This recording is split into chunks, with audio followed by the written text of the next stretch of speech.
Hello students, welcome to my YouTube channel AM and AC classes।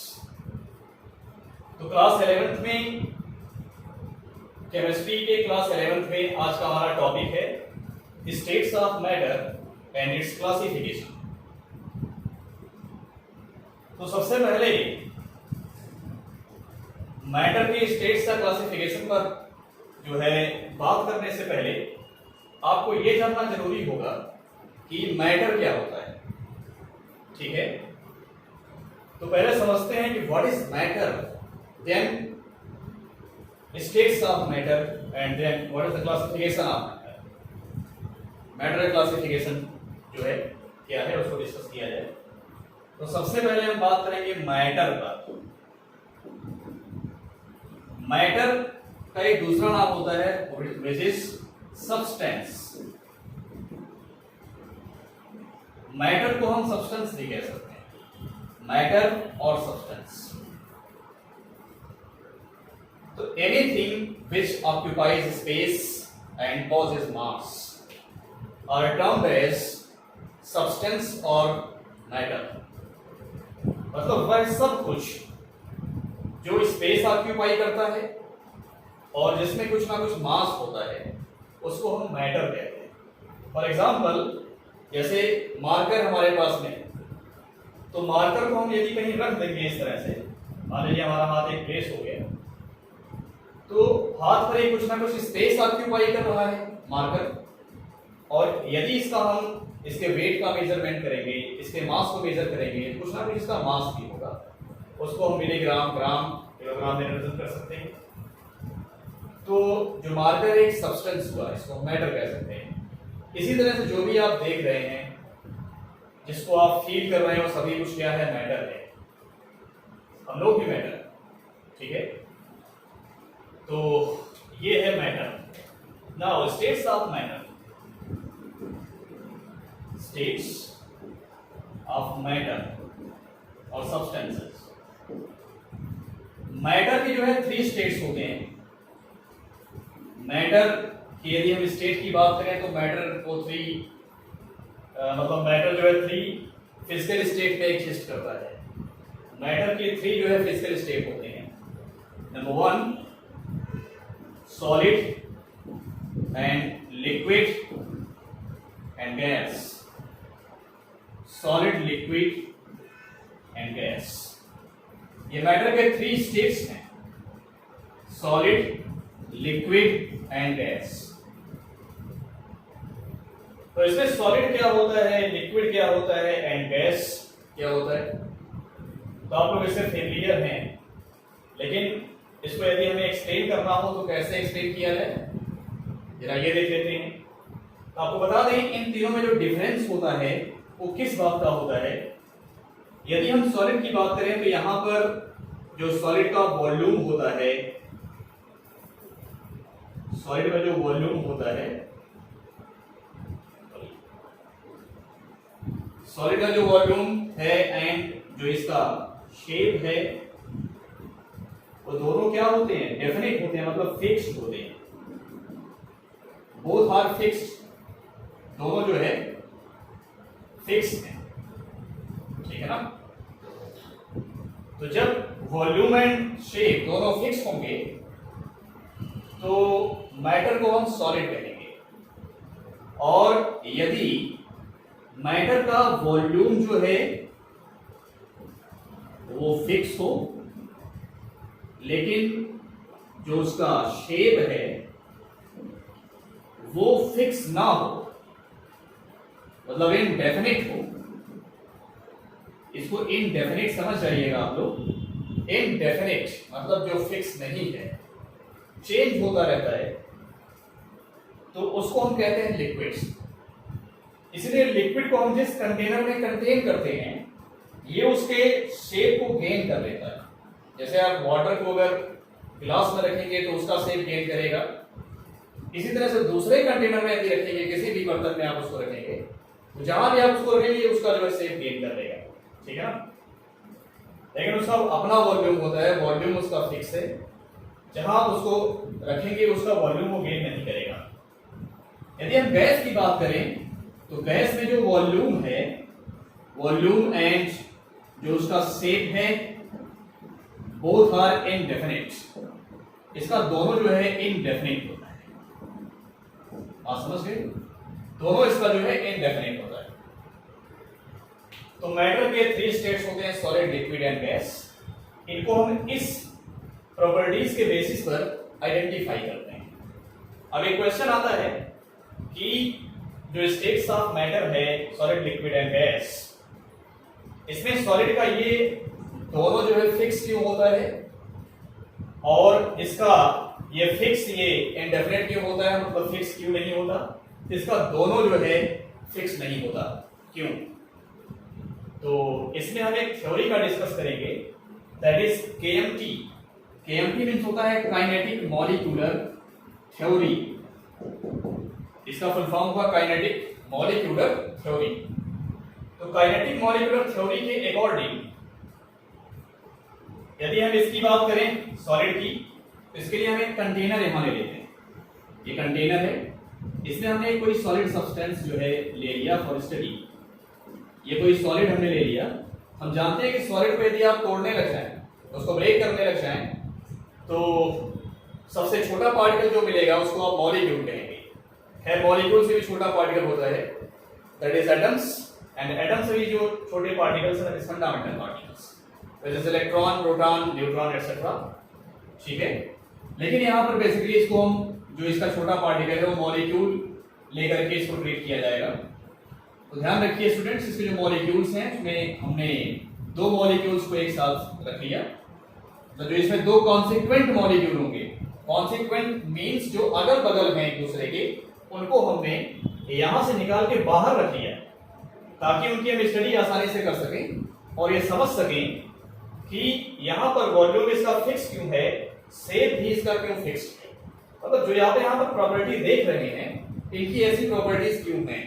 इसके लिए हमने यहाँ पर 2 मॉलिक्यूल्स को जो कि कॉन्स्टिट्यूएंट पोजीशन पर है, उसको हमने अलग कर लिया। ध्यान रखिए इन मॉलिक्यूल्स के बीच में 2 तरह का फोर्स वर्क करता है। एक अट्रैक्शन फोर्स होता है और दूसरा रिपल्सन फोर्स होता है। अट्रैक्शन फोर्स इन दोनों मॉलिक्यूल को एक दूसरे के क्लोज लाएगा, ठीक है ना, और जो रिपल्सन फोर्स है वो इन दोनों मॉलिक्यूल्स को एक दूसरे से दूर ले जाएगा। बात समझ गए ना? तो रिपल्सन फोर्स दोनों को एक दूसरे से दूर ले जाएगा, अट्रैक्शन फोर्स दोनों को एक दूसरे के पास लाएगा। अच्छा, यहां पर इनके अलावा एक फैक्टर और है, इन मॉलिक्यूल्स के बिटवीन गैप।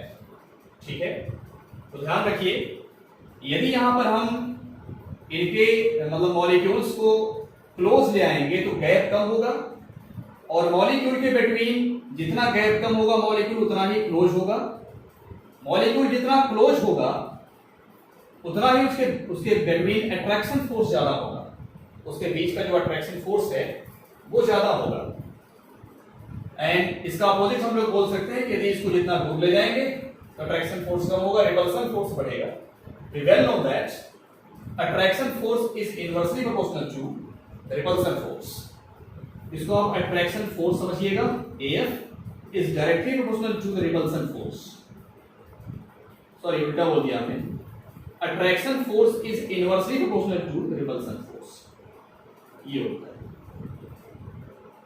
ये बढ़ेगा तो ये घटेगा, अगर ये इंक्रीज होगा तो ये डिक्रीज होगा, और यदि ये डिक्रीज होगा तो ये इंक्रीज होगा। अपोजिट रिलेशन है यहां पर। तो अब यहां पर जो ये आपका फोर्स है और गैप है, इसके बेसिस पर आप इन स्टेट्स को समझ सकते हैं। तो आपको बता दें जो सॉलिड स्टेट है इसमें मॉलिक्यूल्स एक दूसरे के बहुत ही क्लोज होते हैं। जब मॉलिक्यूल बहुत क्लोज होंगे, जैसे मान लीजिए एक मॉलिक्यूल ये है, दूसरा मॉलिक्यूल ये है, हमारे हैंड्स में जितना क्लोज होंगे उतना अट्रैक्शन फोर्स बढ़ता जाएगा। तो जो सॉलिड स्टेट होता है मैटर का, मैटर जब इस सॉलिड फॉर्म में होगा तो यहां पर जो है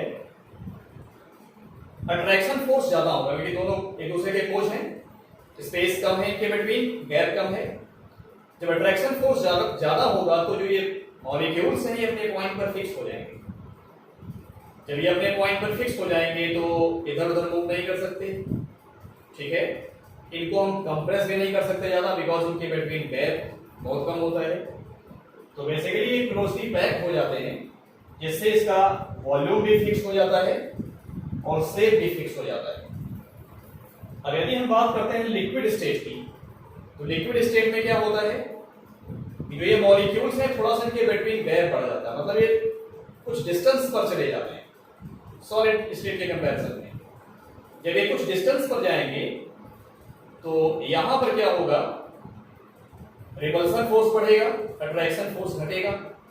मींस रिपल्सन फोर्स जो है इंक्रीज हो जाएगा और अट्रैक्शन फोर्स जो है वो क्या होगा, अट्रैक्शन फोर्स डिक्रीज हो जाएगा, मतलब घट जाएगा।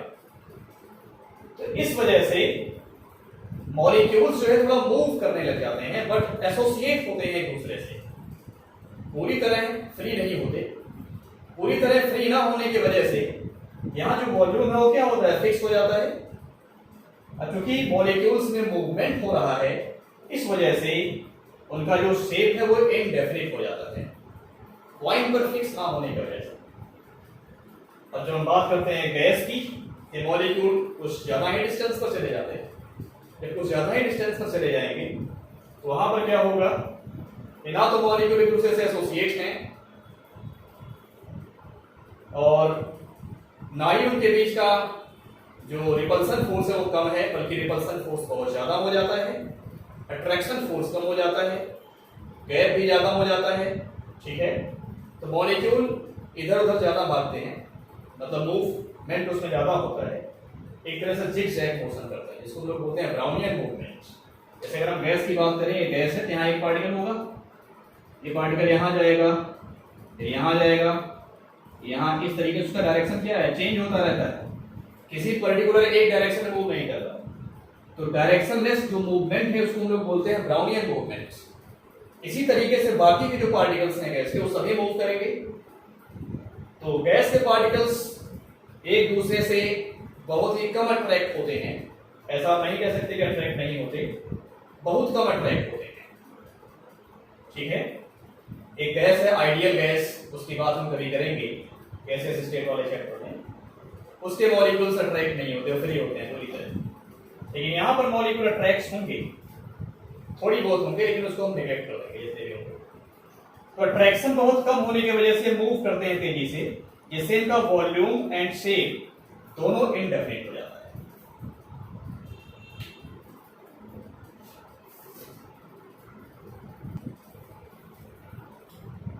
तो स्टेट्स ऑफ मैटर हम लोगों ने डिस्कस कर लिया। अब हम बात करें क्लासिफिकेशन ऑफ मैटर पर बात करेंगे, ठीक है ना। क्लासिफिकेशन, मैटर को जो है मेनली 2 क्लास में क्लासिफाई किया गया है। मैटर को 2 क्लास में क्लासिफाई किया गया है। पहला है यहां पर मिक्सचर एंड जो दूसरा क्लास है उसको हम बोलते हैं प्योर सब्सटेंस।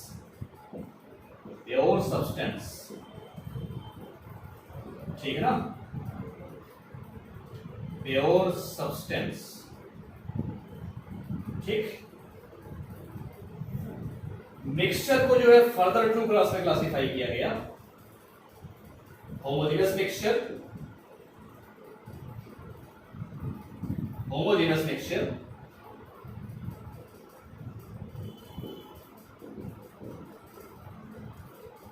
नेक्स्ट आता है हेट्रोजेनस मिक्सचर।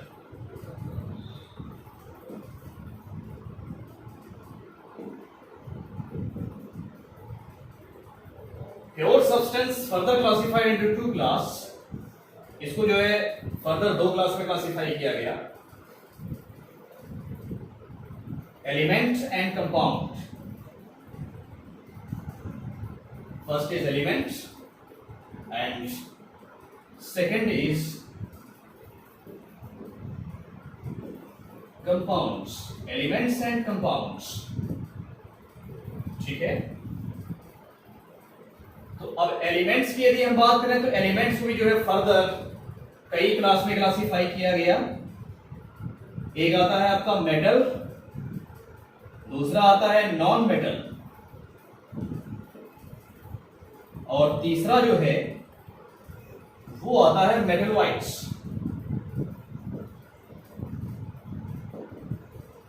ठीक है ना, तीसरा आता है मेटलॉइड्स। तो स्टूडेंट्स ये है क्लासिफिकेशन ऑफ मैटर। पहले इसको मिक्सचर एंड प्योर सब्सटेंस में क्लासिफाई किया गया। मिक्सचर को further to class homogeneous mixture and heterogeneous mixture में क्लासिफाई किया गया। एंड जो प्योर सब्सटेंस है इसको एलिमेंट एंड कंपाउंड्स में क्लासिफाई किया गया। एलिमेंट्स को फर्दर जो है 3 क्लास में क्लासिफाई किया गया, this is metal, non metal and metalloids. अब इसमें जो भी आप क्लास में होमोजेनस मिक्सचर, हेटेरोजेनस मिक्सचर जो भी यहां लिखा हुआ है आप देख रहे हैं, इसको हम 1 बाय 1 करके डिस्कस करेंगे। तो इसको हम नेक्स्ट वीडियो में डिस्कस करेंगे। स्टूडेंट्स इस वीडियो में इतना ही। जय भारत, जय भारती।